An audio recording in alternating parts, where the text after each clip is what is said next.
England and Scotland have played each other 115 times, and this will be 116 times when they play each other soon.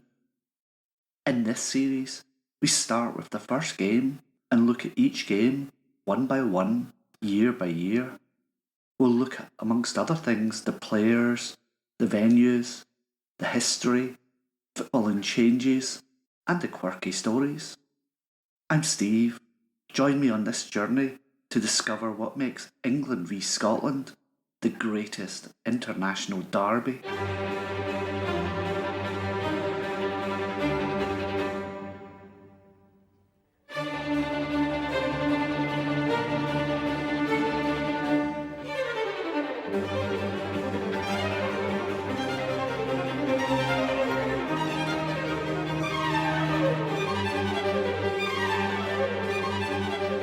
Hi and welcome back.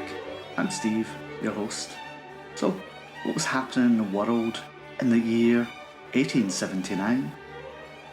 This is the year of the Battle of Rorke's Drift, made famous to a worldwide audience in the Michael Caine film Zulu.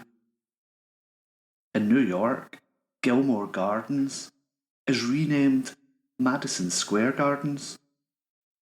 And for the first time, Oxford University sees females being admitted to study for degrees. Births include Albert Einstein on the 14th of March and Leon Trotsky on the 7th of November. In Scotland, Montrose are formed. And in England, we would see, amongst others, Sunderland, Doncaster Rovers, and Fulham.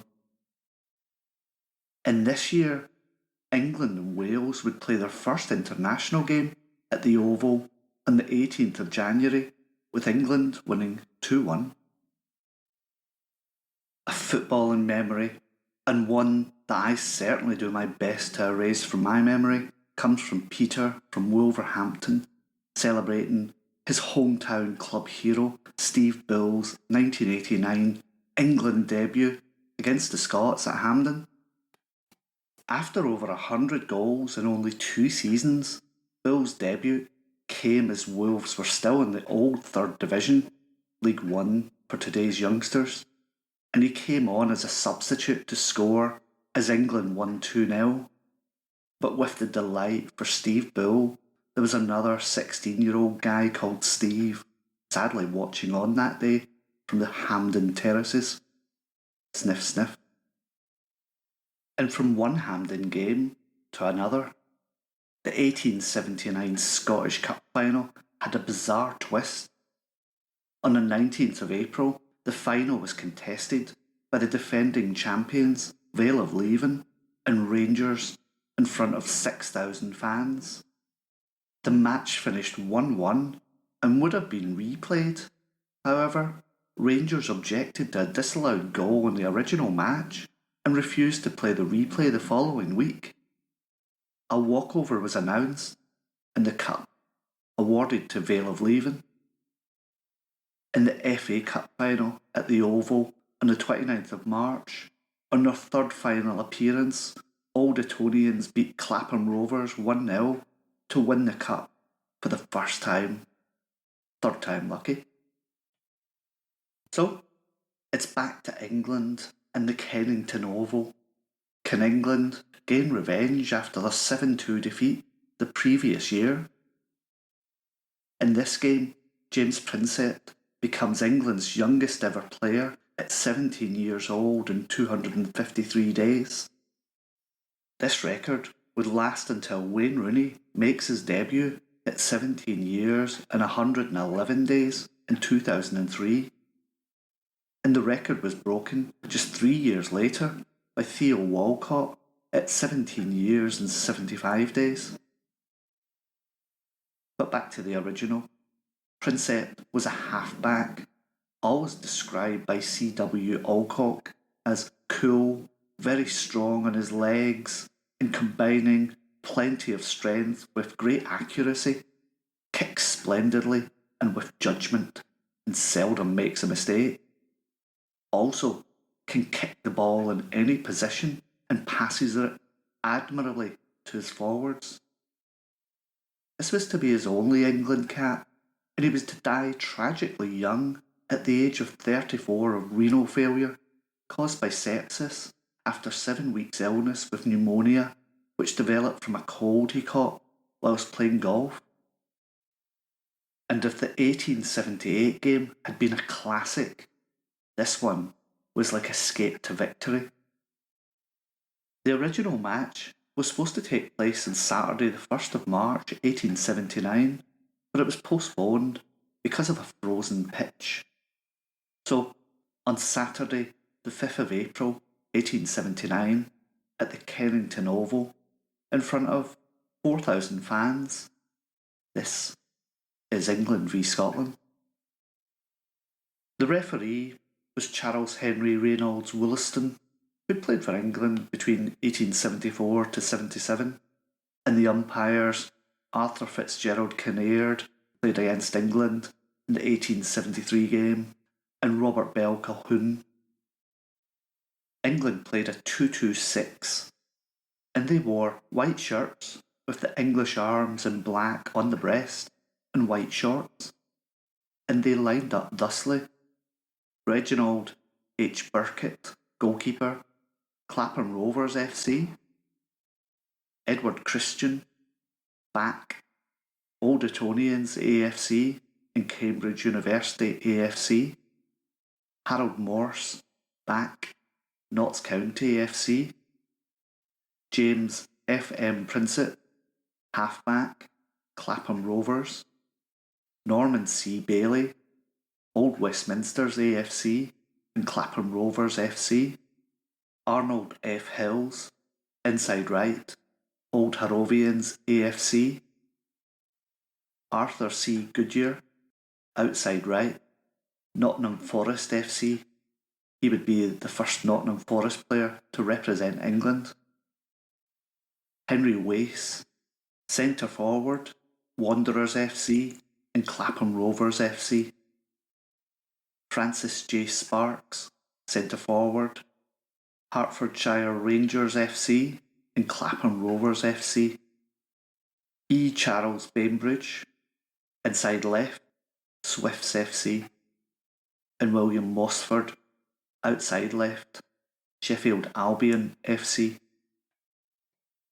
Scotland also lined up in a 2-2-6, and they wore dark blue shirts and white shorts, and they lined up: Robert Harlane, goalkeeper, Vale of Leven FC; William Scott Summers, back, Queen's Park FC; Thomas Valence, back, Rangers FC; Charles Campbell, halfback, Queen's Park FC; John Campbell MacLeod McPherson, halfback, Vale of Leven FC; William Beveridge, forward, Ayr Academy FC; John Smith, forward, Mauchline FC, and we'll come back to him at the end, and indeed Mauchline; John McDougall, forward, Vale of Leven FC;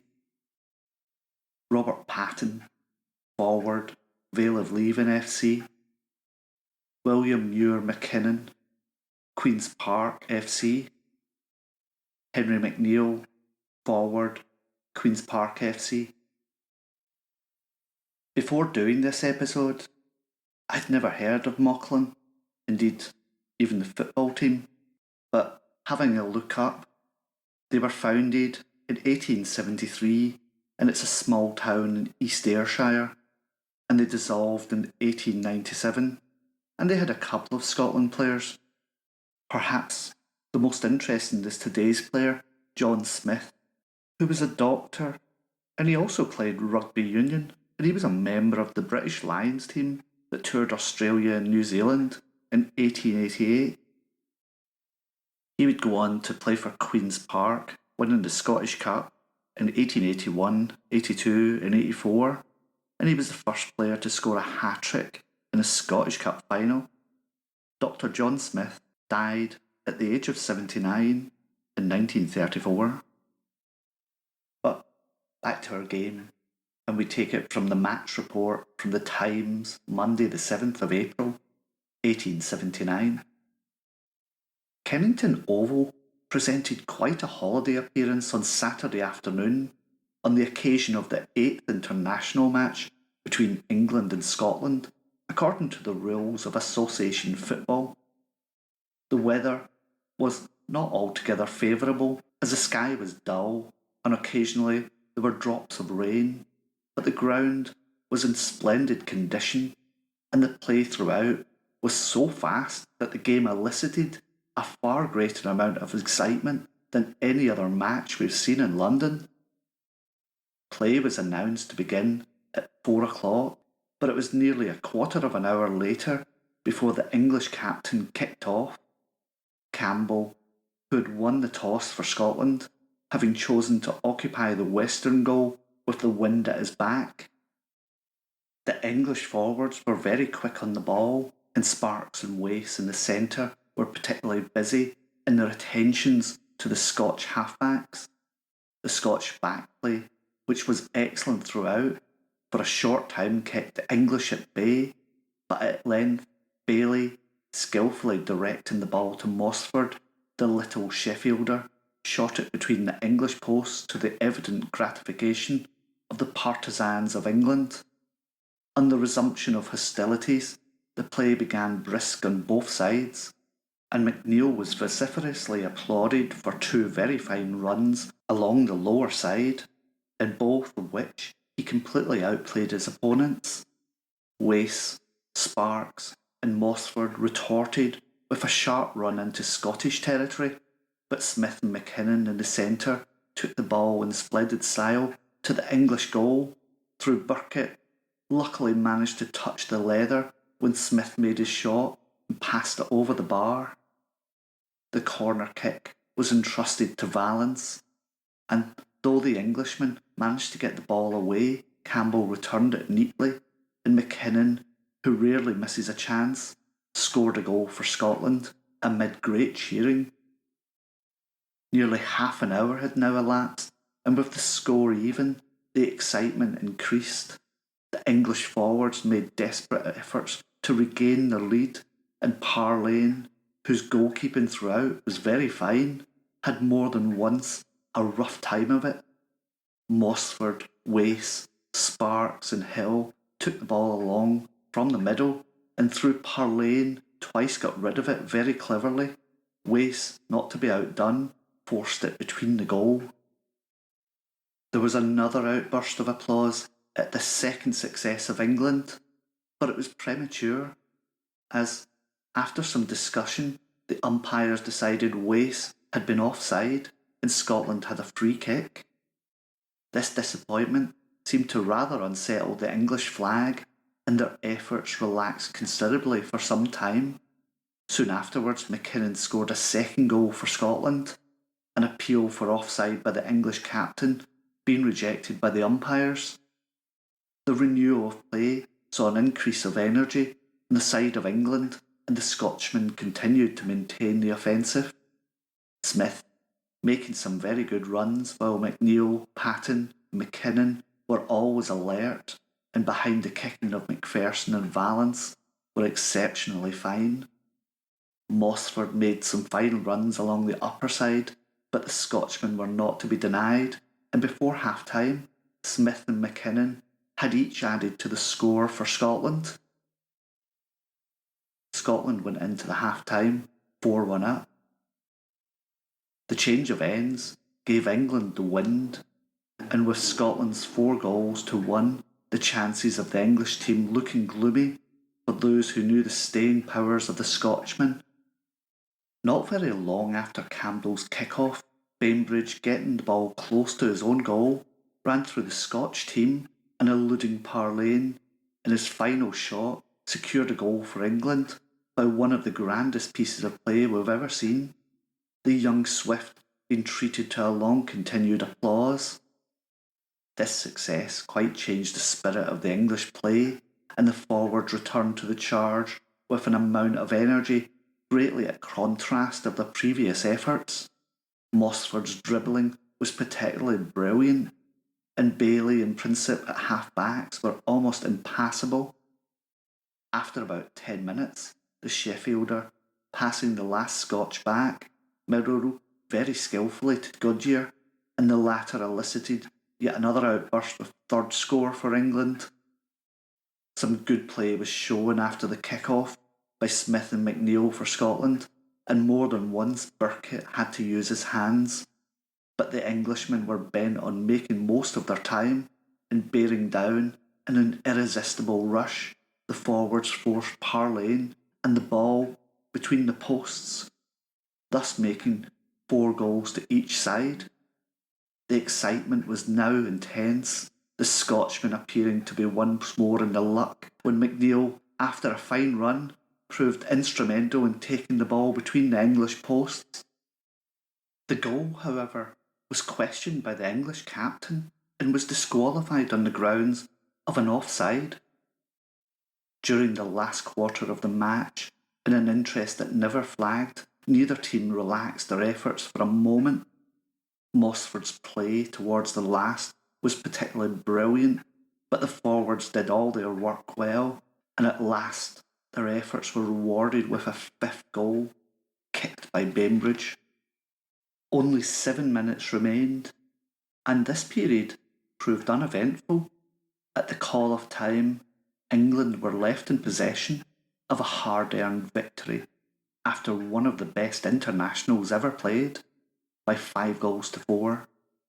The result was received with great enthusiasm, but the Scotsmen were heartily cheered as each member retired to the pavilion. The next game, at Hampden, 343 days later, would show a surprise scoreline. Join me for that episode next. I've been Steve. Till next time, bye bye.